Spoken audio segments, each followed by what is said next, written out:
चलो बच्चों, अब हम डिस्कशन करेंगे classification of variable declare in class. जब भी हम क्लास को डिक्लेयर करते हैं उसमें जो वेरिएबल है उसका हम क्लासिफिकेशन देखेंगे। फर्स्ट ऑफ ऑल है लोकल वेरिएबल। लोकल वेरिएबल को कैसे वर्क करता है? वेरिएबल्स डिफाइन इनसाइड मेथड और block are called local variable. बच्चों, जब भी मैंने ये रेड अंडरलाइन की है वो कुछ इम्पोर्टेंट है जो हमें याद रखना है। ओके, लोकल वेरिएबल इसका मतलब क्या है? वेरिएबल मेथड या ब्लॉक के अंदर हमें जो डिक्लेयर करेंगे उसको हम क्या बोलेंगे? Local variable. देखो, वेरिएबल डिफाइन इनसाइड मेथड और blocks are called then local variable. Formal parameter of the method are also local variable. They are created when the method or block is started and destroyed when the method or block has completed. ये जो local variable है, जब भी हम block या method create करें तब भी वो स्टार्ट होता है, और मेथड या हम ब्लॉक उसको कंप्लीट करें तब उसका एंड हो जाता है। Local variable are not initialized by default value. इसका मतलब लोकल वेरिएबल कोई भी डिफॉल्ट वैल्यू यूज करता नहीं, यानी कि उसकी जो डिफॉल्ट वैल्यू है वो नहीं इनिशियलाइज करता। ओके, इसमें याद इतना ही रखना है लोकल वेरिएबल ने, वेरिएबल डिफाइन इनसाइड मेथड और blocks are called local variable. Okay, दूसरा वाला है instance variable. Instance variable are variables defined within a class but outside any method. इसका मतलब क्या है कि ये वेरिएबल हम जब भी डिफाइन करेंगे तो किसके अंदर करेंगे? तो के क्लास के अंदर बट मेथड के बाहर। Okay, it's called instance variable.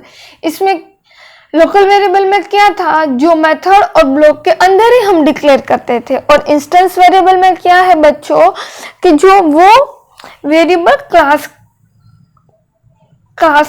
Class में बट मेथड के बाहर।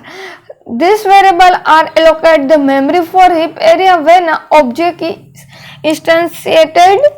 Okay, वो हमें ऐसा बता रहा है कि जब भी हम इंस्टेंस वेरिएबल को क्रिएट करें, उसका ऑब्जेक्ट हम जब भी बनाए तो हमें मेमोरी एलोकेट कहाँ से होगी? हिप। बच्चों, हिप के बारे में हमें आगे डिस्कशन किया था, जहाँ हमें ऑब्जेक्ट क्रिएट करके जो मेमोरी वहाँ गार्बेज कलेक्टर से एक्टिव हुई है वहाँ से हमें वो मेमोरी एलोकेट करेगा। Instance variable are initialized by default value, वो हमें डिफॉल्ट वैल्यू देगा। तीसरा वाला है class variable. Class variable are variable define within a class outside any method. देखो बच्चों, याद रखना इंस्टेंस और क्लास के वेरिएबल में कितना डिफरेंस है। देखो, instance variable define within a class, ये भी कैसा है? Class variable are variable define within a class but outside any method. Instance variable में था outside any method but static keyword. Okay, इसका मतलब क्या है? तो कि क्लास वेरिएबल जब भी हम क्रिएट करेंगे तो वो क्लास के अंदर और मेथड के बाहर, लेकिन स्टैटिक नाम का जो कीवर्ड होगा उसके साथ ही हम उसको क्रिएट करेंगे। ओके, उसको हम क्या बोलेंगे? तो कि class variable. This variable are allocate the memory only one per class and it's shared by all its object. जब भी हम क्लास वेरिएबल को डिक्लेयर करेंगे तो वो मेमोरी हमें एक ही बार एलोकेट करेगी। ओके, जब भी हम ऑब्जेक्ट क्रिएट करेंगे तब हम उसका यूज करेंगे। Class variable are initialize with the default value. Okay, तीनों का वेरिएबल का पता चल गया, लोकल वेरिएबल, इंस्टेंस वेरिएबल और क्लास वेरिएबल। लोकल वेरिएबल क्या है, तो के वेरिएबल डिफाइन इनसाइड मेथड और ब्लॉक। ओके, इंस्टेंस वेरिएबल क्या है, तो within a class but outside any method. Class variable क्या है, तो के define within a class outside any method with the static keyword. Polymorphism. We have seen first two steps of the create object, declaration and instantiations. The third step is initialization. It's required the use of constructor. Before we learn about the constructor, let us see the way to implement the polymorphism in Java. बच्चों, हमें आगे ही जब भी chapter start किया था तब object create करने के लिए 3 स्टेप हमने देख लिए थे, वो डिक्लेरेशन वाला, इंस्टेंसिएशन वाला और इनिशियलाइजेशन वाला। ओके, जो थर्ड स्टेप था initialization, is required the use of constructor. इसमें हम कंस्ट्रक्टर का यूज करेंगे। Before we learn about constructor, constructor के बारे में हम डिस्कशन करने से पहले हम पॉलीमॉर्फिज्म के बारे में हम जान लेते हैं। The word polymorphism means many forms. Okay बच्चों, वो आपको याद रखना है, कई बार एमसीक्यू में आता है कि what is meaning of polymorphism. Okay, तो उसका मतलब क्या है, many forms. Different form of method with the same name. In the Java we can have different method that have the same name but a different signature.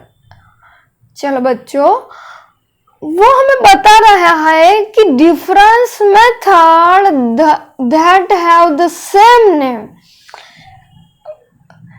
हमारे पास कई सारे अलग अलग मेथड है, लेकिन इसका नाम कैसे है, तो कैसे सेम है, लेकिन वो अलग कैसे होता है, तो उसकी सिग्नेचर से, सिग्नेचर यानी कि वैल्यू।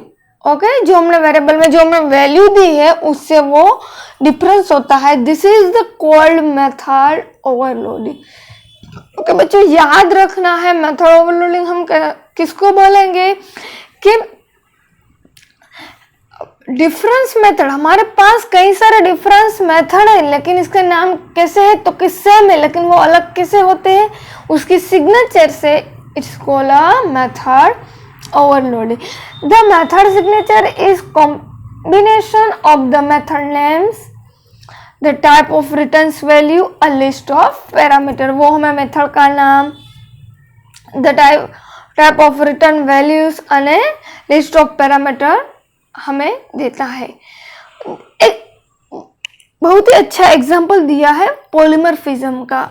अभी हमने पढ़ा पॉलीमॉर्फिज्म का मतलब क्या है, मैनी फॉर्म्स, मैनी यानी कि कई सारे फॉर्म्स। ओके, देखो एक बहुत ही अच्छा एग्जांपल दिया है मैक्सिमम वैल्यू।